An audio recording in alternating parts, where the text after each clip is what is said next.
Children First National Guidance 2011 presentation. Slide 1.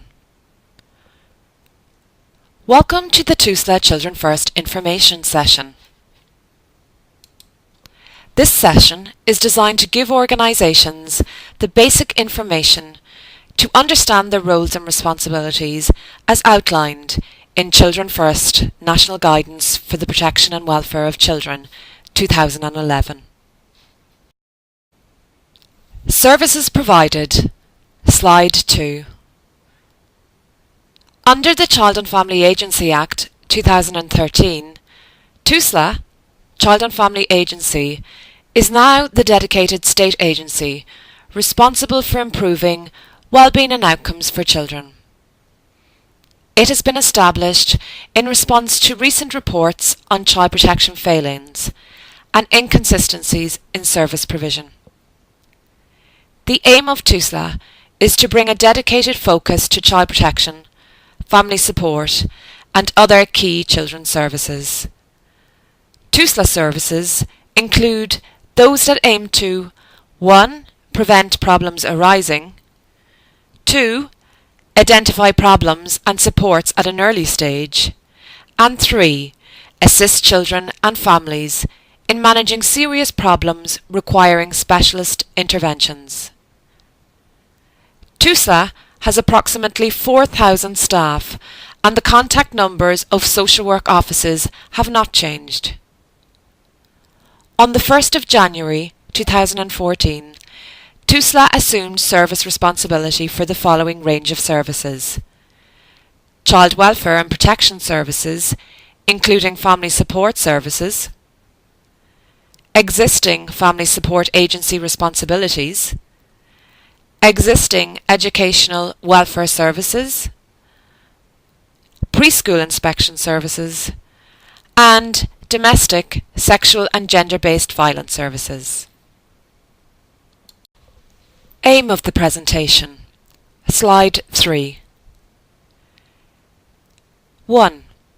Safeguarding and promoting the welfare of children is defined as protecting children from maltreatment, preventing impairment of children's health or development, ensuring children are growing up in circumstances consistent with the provision of safe and effective care, taking action to enable all children to have the best outcomes.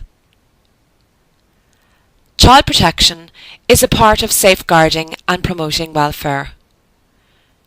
It refers to the activity that is undertaken to protect and promote the health, welfare and development of children.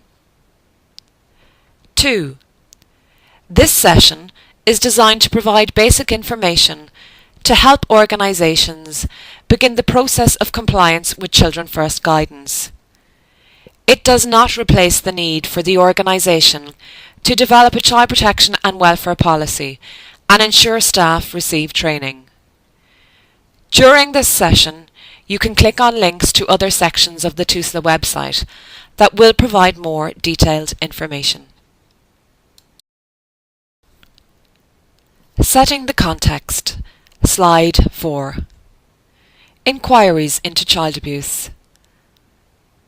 The Children First National Guidance, Our Duty to Care, the Child Protection and Welfare Practice Handbook, and the Interim Guide for the Development of Child Protection and Welfare Policy, Procedure and Practices have all been informed by recommendations of the inquiries into cases of child abuse in Ireland over the last 25 years.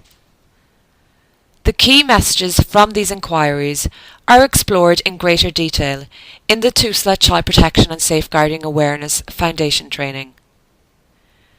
Principles of Best Practice. Children First sets out a number of key principles for best practice in promoting child protection and welfare concerns. We will focus on 6 key principles. Legislation. There are a number of key pieces of legislation that underpin best practice in child protection and welfare. The information that is provided gives a brief overview of relevant legislation in Ireland. It is not legal opinion or advice. it may be useful for you to seek further information on key legislation relevant to your service and role within child protection and welfare. Policy and procedures. It is also important that everyone is aware of key policies and procedures, both national and local. Key principles of best practice in child protection and welfare. Slide 5. Point 1. The welfare of the child is paramount. This is also referred to as the paramountcy principle, which is the key foundation principle of the Childcare Act 1991. Implementation of this principle means being child-centred. Children's interests and welfare are the primary focus in planning and delivery of services. Point 2. Children have a right to be heard, listened to and taken seriously.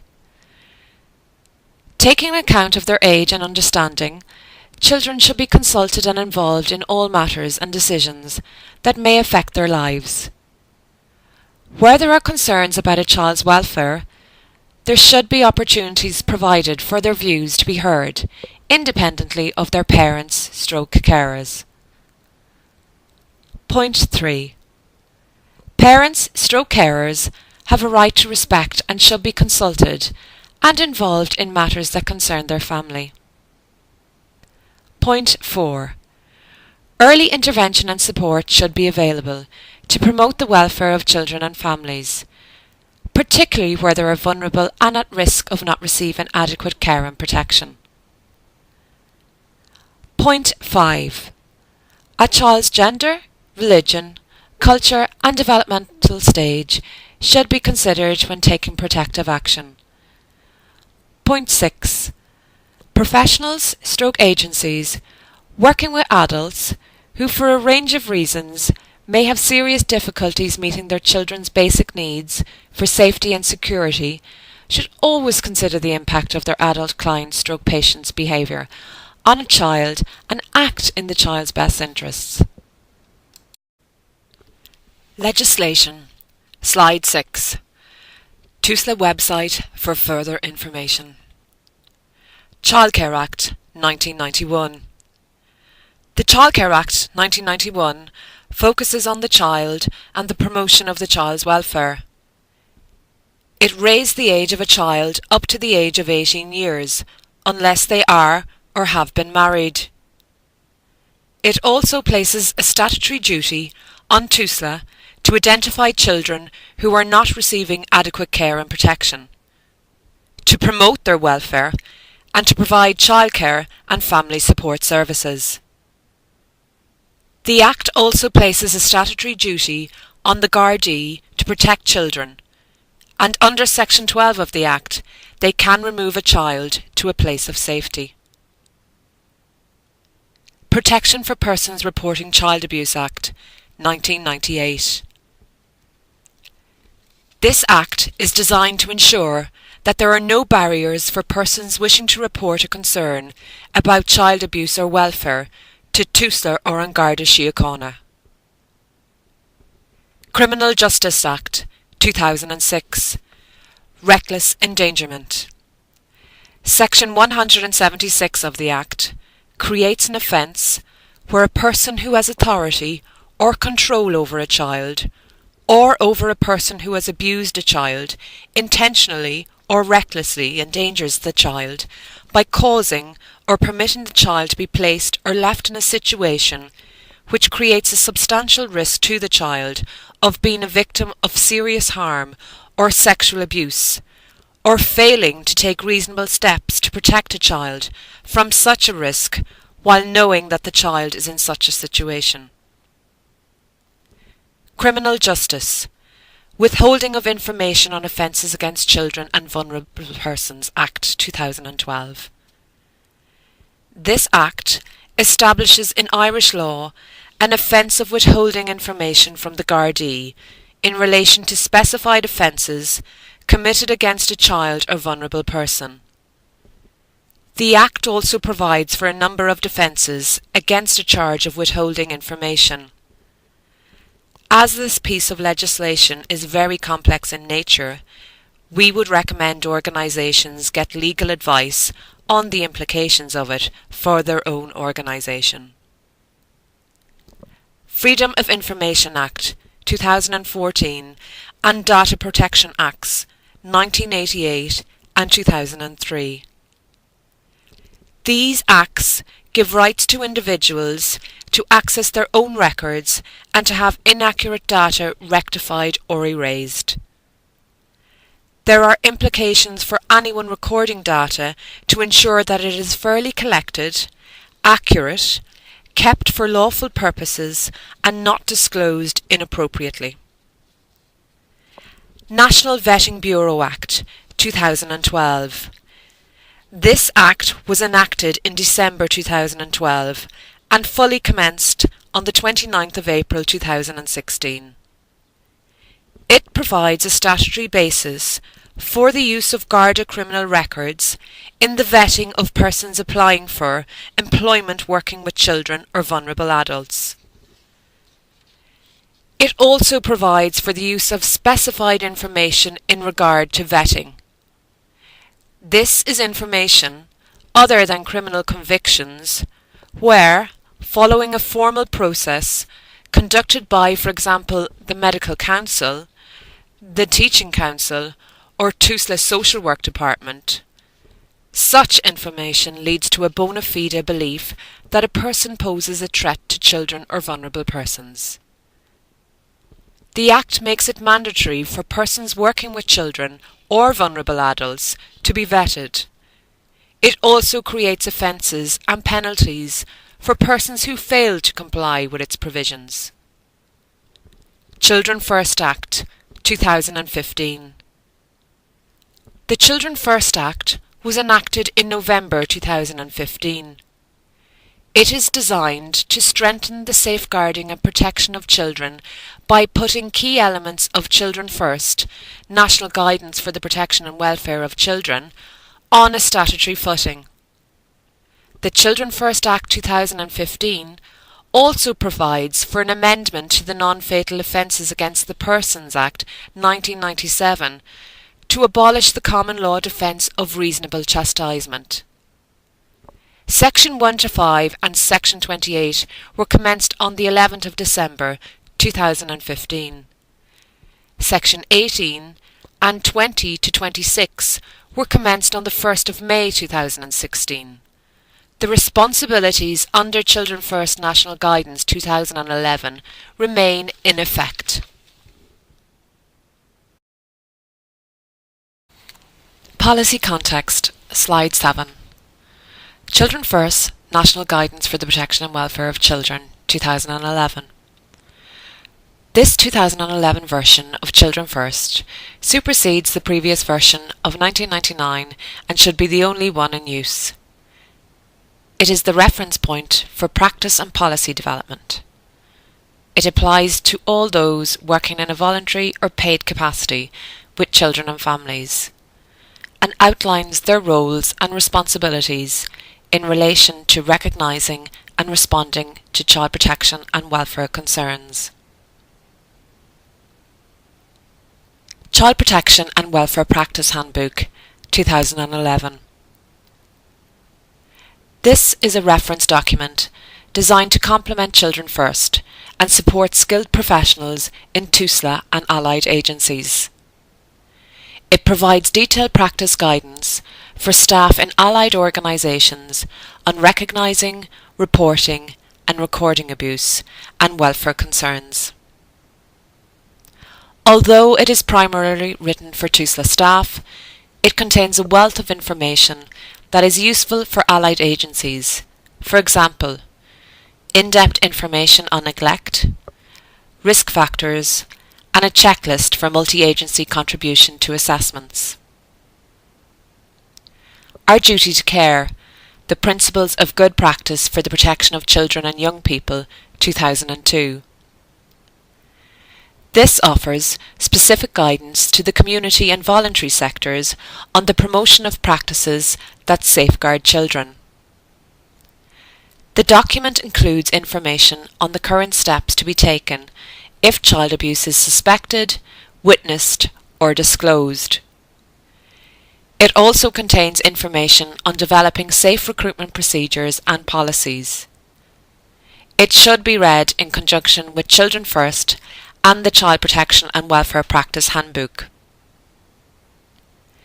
Your own service's child protection policy. Children First directs all organisations that provide a service to children and families to have an up-to-date child protection policy that is consistent with its guidance. Recognising abuse and welfare concerns. Slide 8. In the next section, we will look at the definitions of child welfare and abuse, risk factors that may heighten the level of concern, additional vulnerabilities pertains to particular groups of children who are more vulnerable to abuse than others. Percentage of cases reported to HSE. Slide 9. A large percentage of cases reported to Tusla, 53%, are identified as welfare concerns. It is important to note these are cases that have been categorised after the initial assessment by Tusla social work offices. Between neglect and welfare, they make up 69% of all cases reported in 2013. The difference between welfare and neglect is often a professional judgment made by the social work staff based on a number of factors, such as the level of severity or frequency of some concerns. The next slide contains the definition of a child welfare concern from the Child Protection and Welfare Practice Handbook. Child welfare concern. Slide 10. A child welfare concern is when a child has unmet needs, but is not at ongoing risk of significant harm. Some situations will require social work intervention, while others will receive support services based in the community. Many welfare concerns do not involve the deliberate mistreatment of a child, but rather relate to factors in the child's life or family that impact on the child's well-being, safety, security, and/or development. Types of child abuse. Slide 11. Children First identifies 4 categories of child abuse. The definitions of child abuse within the document are the agreed national definitions. Everyone working with children and families needs to be aware of these definitions and of the signs and symptoms of abuse.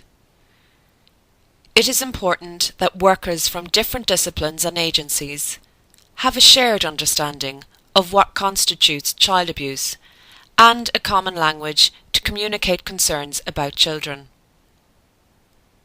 A child may be subjected to one or more forms of abuse at any given time. Neglect. Slide 12. Neglect generally becomes apparent in different ways over a period of time rather than at one specific point. For example, a child who suffers a series of minor injuries may not be having his or her needs met in terms of necessary supervision and safety. A child whose height or weight is significantly below average may be being deprived of adequate nutrition. A child who consistently misses school may be being deprived of intellectual stimulation. A distinction can be made between willful neglect and circumstantial neglect. Willful neglect generally incorporates a direct and deliberate deprivation by a parent/carer of a child's most basic needs. Example, withdrawal of food, shelter, clothing, and contact with others. There is a criminal aspect to willful neglect, and the person can be charged for this.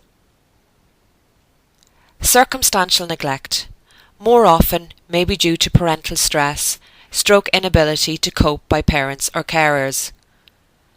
Consider not only the parent's role, but also the societal and environmental factors contributing to the parent's inability to provide for the basic needs of the child, such as social isolation, poor housing, low levels of employment and poverty. Child Protection and Welfare Practice Handbook, Section 1.5. Harm can be defined as the ill treatment or the impairment of the health or development of a child. Whether it is significant is determined by the child's health and development as compared to that which could reasonably be expected of a child of similar age. Children First, Section 2.2.2. Tusla social work departments have the responsibility to assess whether a child has reached the threshold of significant harm. Emotional abuse. Slide 13. Unless other forms of abuse are present, emotional abuse is rarely manifested in terms of physical signs or symptoms. Like neglect, emotional abuse is a series or pattern of instances over a period of time rather than a single event. Emotional abuse is not necessarily associated with physical deprivation. Emotional neglect and abuse is found typically in a home lacking in emotional warmth. The emotional needs of the child are not met. The parent's relationship to the child may be without empathy and devoid of emotional responsiveness. Emotional abuse is not easy to recognise because the effects are not easily observable.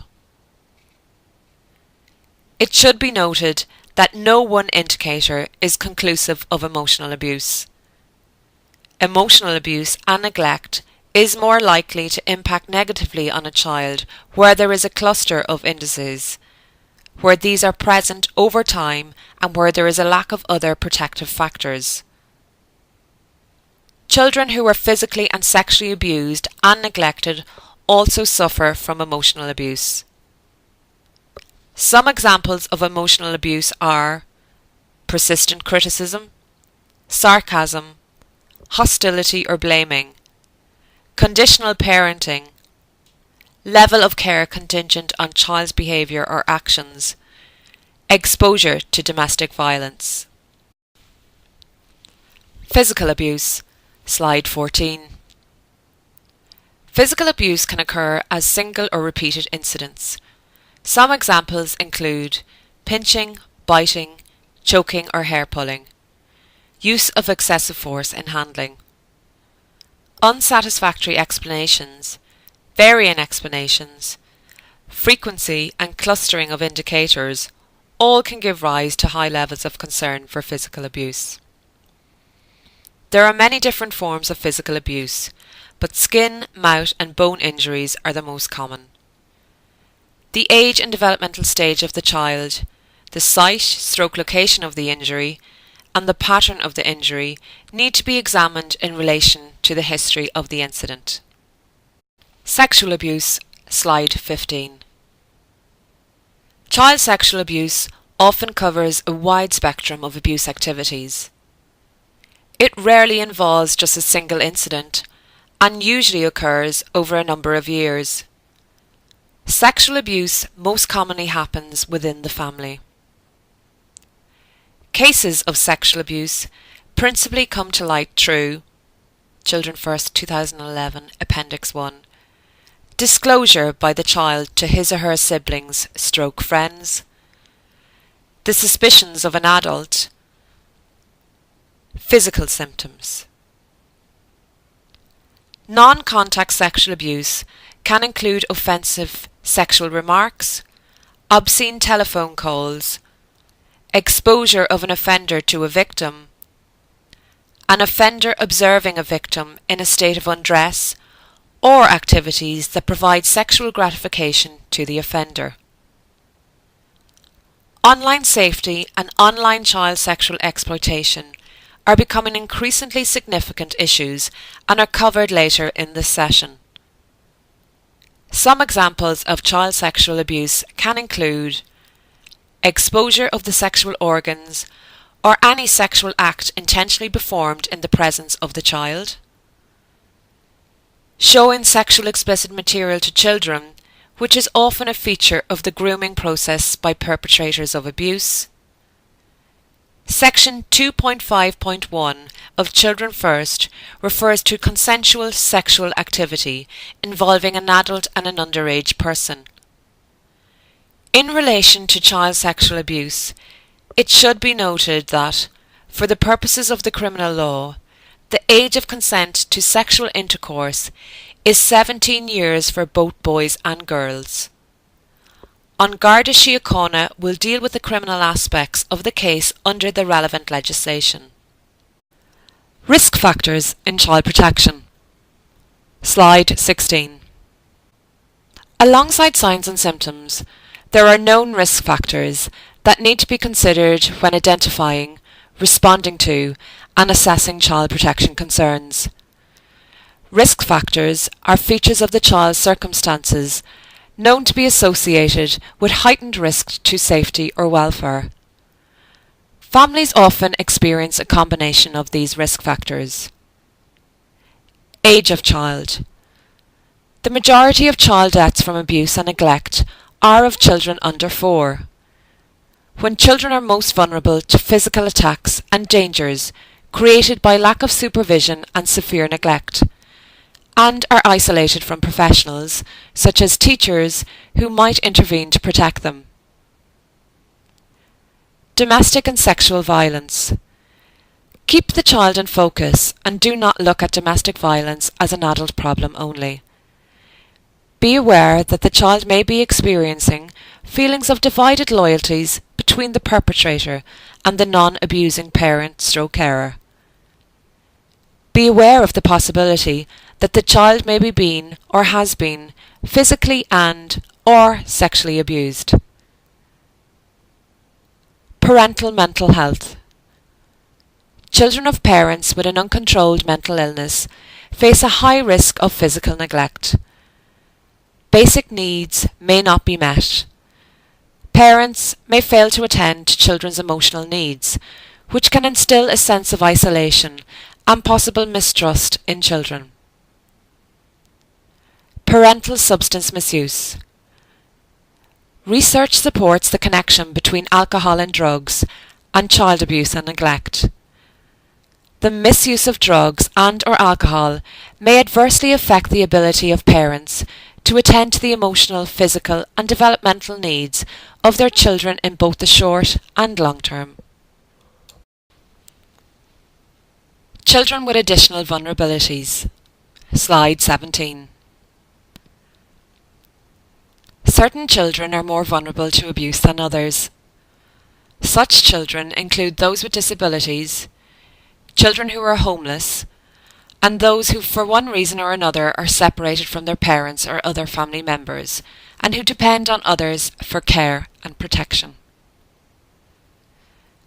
The same categories of abuse, neglect, emotional abuse, physical abuse and sexual abuse are applicable to the following populations of children who have additional vulnerabilities. The abuse may take a slightly different form. For example, abuse may take the form of deprivation of basic human rights, disciplinary regimes, or the inappropriate use of medications or physical restraints. Children First Guidance, Section 2.8. Children in residential settings such as boarding schools, language schools, or residential summer camps. Children in these types of setting are living away from their parents/guardians, are cared for by others, could be isolated, and therefore may be more vulnerable to abuse. Children in the care of the state. The points above are equally relevant, and their abuse histories may also leave them additionally vulnerable. Children who are homeless. Similarly to above, these children may be separated from their families, can be in unsuitable accommodation, and can mix with inappropriate people. Children with disabilities. They may experience communication issues, may be exposed to multiple carers, may experience power difference, may not be informed of how to recognise inappropriate behaviour, and may be perceived as not being reliable witnesses. Separated children and asylum seekers. Particular attention should be paid to the welfare and protection of children who are living apart from their birth parents and whose first language is not English, such as separated children seeking asylum. Trafficked children. An area of growing concern is where children may be trafficked into Ireland for purposes of exploitation, either employment or sexual. These children may resist offers of assistance from Tusla due to fears for their own safety or that of their families. They are frequently hidden within communities since they do not attend educational, religious or social events. Basis for reporting concerns and standard reporting procedure. Slide 18.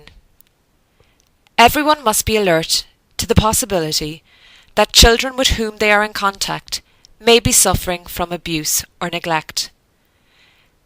This responsibility is particularly relevant for professionals such as teachers, childcare workers, health professionals, and those working with adults with serious parenting difficulties. Any reasonable concern or suspicion of abuse or neglect must elicit a response. Reasonable grounds for concern. Slide 19. If any of the listed grounds for concern exist, you should report your concerns to the local duty social worker through your designated liaison person. The Child Protection and Welfare Practice Handbook 2011, Chapter 2, provides more detailed information. Designated liaison person. Slide 20. Children First directs all organisations to appoint a designated liaison person, DLP. The organisation should appoint a deputy DLP to act when the DLP is unavailable, example, on sick leave or annual leave. The following points outline who the DLP might be and their role within an organisation. The DLP should fulfil the following criteria. Senior person. The appointed person must hold a position of seniority in order to be able to make decisions. Working knowledge of organisation. The DLP must understand how the organisation operates on a daily basis. Listening and communication skills. The DLP must have the necessary skills to be able to listen to and communicate with staff, parents and children. Familiar with topic of abuse. The DLP does not need to be an expert, but should be clear on the organisation's responsibilities, procedures and policies, and where they can go for further assistance when considering child protection or welfare concerns. Available. It is important that the DLP can be contacted during operating times of the service. Role of the DLP. Keep up to date and support staff. The DLP should act as a resource to any staff member or volunteer who has a child protection concern. The DLP should ensure that they are knowledgeable about child protection and undertake any training considered necessary to keep themselves updated on new developments. Consider child protection concerns. The DLP considers with the person who raised the child protection concern whether reasonable grounds for concern exist. Informal consultation with Tusla. The DLP can, through informal consultation with Tusla, seek advice on whether to make a formal report. They should state explicitly that they are not making a formal report and that they are giving details of a concern, but no identifying information in relation to a child or family. If the social worker advises that a formal report shall be made, the DLP must follow this advice. Make formal reports. The DLP makes formal reports to the duty social worker using the standard report form on behalf of the service or ensures that the standard reporting procedure has been followed. Manage confidential records. The DLP should ensure that a secure system is in place with restricted access. Inform parents / carers. It is generally the role of the DLP to inform parents / carers about any child protection concern, especially if a call or report is made to a Tusla social work office. However, there may be particular instances where another staff member is better placed to inform the parents because of their role and relationship with the family. This is a decision that is made between the DLP and the staff member. The organisation's child protection and welfare policy and procedures should include the name and contact details of the DLP and an outline of their roles and responsibilities. The DLP and Deputy DLP should ensure that they are knowledgeable about child protection and undertake any training considered necessary to keep updated on new developments. Procedures for reporting. Slide 21. The reporting procedure within your child protection and welfare policy should involve the following steps. Staff, volunteer, report their concern to the designated liaison person, DLP. In consultation with the DLP, they agree whether reasonable grounds for concern exist. If a decision is made to report, all information should be recorded on the standard report form and sent to the local Tusla duty social work offices. In some cases, it may be more appropriate to report verbally by telephone and follow this up with the completed standard report form. If you and the DLP are unsure whether reasonable grounds for concern exist, it is possible to have an informal consultation with a Tusla duty social worker.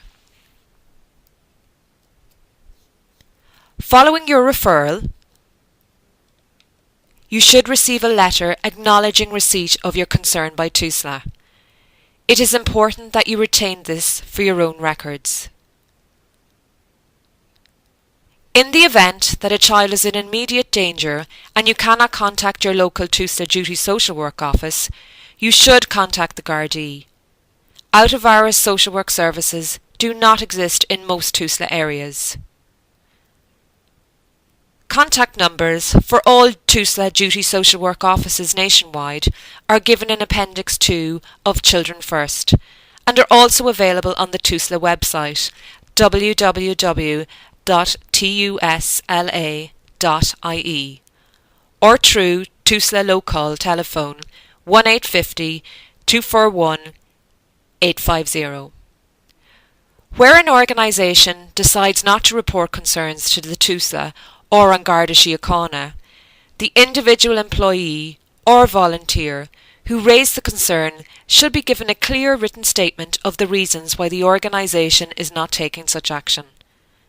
The employee or volunteer should be advised that if they remain concerned about the situation, they are free as individuals to consult with or report to Tusla or an Garda Síochána. Children First 3.8.1. Paraphrased. Under no circumstances should a child be left in a situation that exposes him or her to harm or to risk of harm pending Tusla intervention. In the event of an emergency, where you think a child is in immediate danger and you cannot get in contact with Tusla, you should contact the Gardaí. This may be done through any Garda station. Record keeping. Slide 22. Records should be factual, accurate and legible, should be dated and signed after each entry. and should be recorded on the day that the action took place, or at the latest the following day. Records should be signed off by the line manager. Records should be accessible at all times during a key worker's absence from the office, but must be stored in a secure manner that ensures they are only available on a strictly need-to-know basis. It is the responsibility of line managers to ensure that files are kept up to date and good recording practices are maintained. Confidentiality. Slide 23. Sharing information with Tusla or An Garda Síochána for the protection of a child is not a breach of confidentiality or of the Data Protection Acts. At the same time, everyone in the organisation, including children and parents, must be informed that if the staff in the organisation become aware of possible child abuse or welfare concerns, this cannot be kept secret and will be shared with Tusla. Child protection concerns are highly sensitive, and it is particularly important that children and parents can be assured that information will only be shared on a need-to-know basis. So, for example, within the organisation, the concern is only discussed between the particular staff member who has raised the concern and the designated liaison person. The DLP only discusses the concern with the parents, and the Tusla duty social worker, unless it is in the child's best interests for other staff members who work with the child to be aware of the concern. The Child Protection and Welfare Policy should include clear guidance, structured procedures on confidentiality. Role in speaking to parents. Slide 24. Children First is very clear that parents should be informed if a report is to be submitted to Tusla or the Gardaí, unless doing so is likely to endanger the child. Where there is a concern that informing the parents is likely to endanger the child, Section 2.12 of the Child Protection and Welfare Practice Handbook advises to discuss this with your line manager, designated liaison person, or the Tusla Social Work Department if you are unsure. Retrospective disclosure by adults. Slide 25. A retrospective disclosure occurs when an adult says that they were abused during their childhood. An increasing number of adults are disclosing abuse that took place during their childhoods. If a retrospective disclosure comes to your attention, it is important to consider the potential risk to any child, including unidentified children, from the alleged abuser. If you are concerned that children may be at risk, you should follow your organisation's reporting procedure for child protection or welfare concerns, or report directly to the Tusla duty social worker without delay. If you are unsure if children may be at risk, you should consult with your DLP or the Tusla duty social worker without delay. As the person receiving the disclosure, you may need to consider how you can support the alleged victim through direction to counselling or support services. A concern about a potential risk to children posed by a specific person, even if the children are unidentifiable, should also be communicated to Tusla. Children First, 3.2.4. The duty of Tusla is not limited by the fact that a disclosure is made by an adult of abuse suffered during childhood, since Tusla's duty includes the prevention of future risk. Tusla should not delay or defer an investigation on the basis that an alleged abuser does not currently have access to children, since this might significantly hamper its ability to investigate the allegations. Child Protection and Welfare Practice Handbook, page 146. Adult survivors of childhood abuse can be directed to the National Counselling Service. Phone number 1800 235 234, office hours, and www.hse-ncs.ie,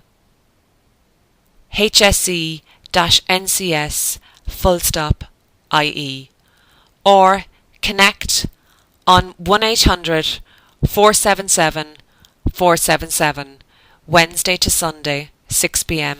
to 10 p.m. Interagency cooperation. Slide 26.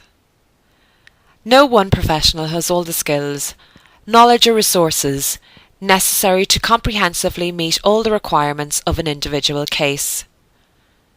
It is essential, therefore, that all professionals and organisations involved with a child and his or her parents/carers deliver a coordinated response.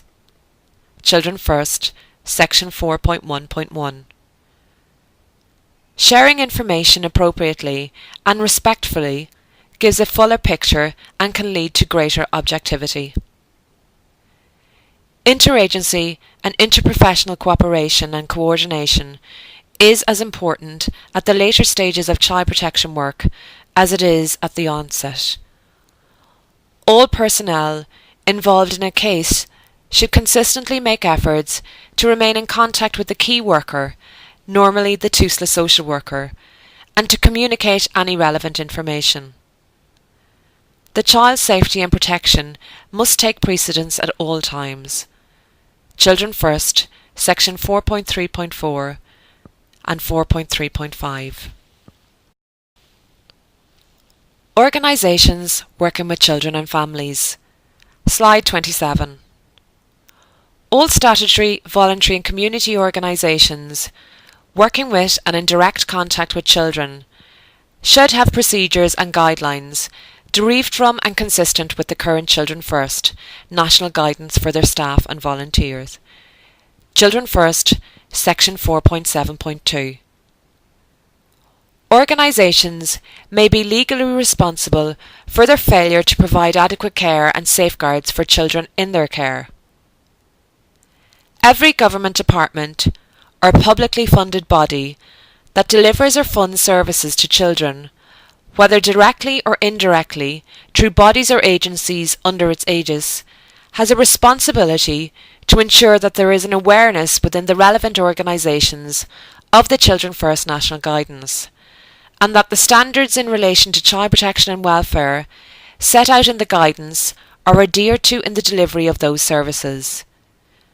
This includes, in particular, the effective communication of roles and responsibilities under the national guidance. Children First, 4.2.2. Responsibilities of organisations. Slide 28. Point 1. An organisation should promote child-centred practice whereby the welfare of the child is at the forefront of planning and practice. This includes ensuring that all staff know how to deal with difficult issues such as child protection and welfare concerns, accidents and complaints. Point 2. An organisation should ensure that staff have access to information about potential risks to children's welfare/safety. Point 3. Parents and children must feel that they have a voice and are included in the planning and practices in the organisation. Child Protection and Welfare Policy, Procedures and Practice. Slide 29. All statutory, voluntary and community services working with and in direct contact with children and their families should have procedures and guidelines in line with Children First National Guidance 2011. This slide describes a list of the key elements that should be clearly outlined in a child protection and welfare policy. The Tusla Interim Guide for the Development of Child Protection and Welfare Policy Procedures and Practices supports organisations to develop or review their policy, which should be tailor-made based on the services and activities delivered. Further information. Slide 30.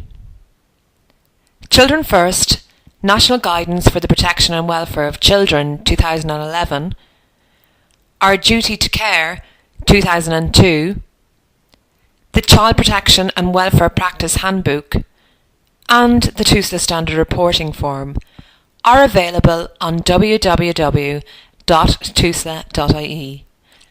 as well as further information guidance and support. National Adult Counselling Service, Slide 31.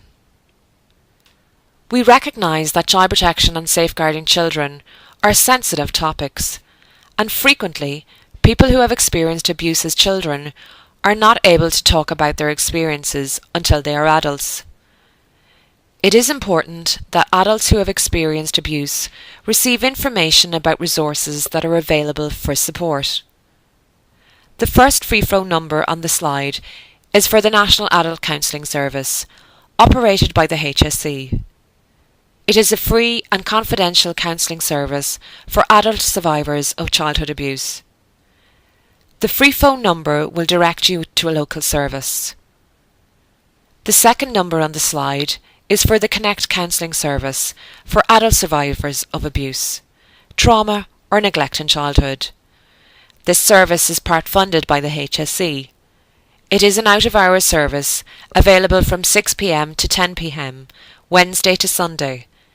It is also available for partners or relatives of people who have experienced childhood abuse. This presentation has now concluded. Thank you.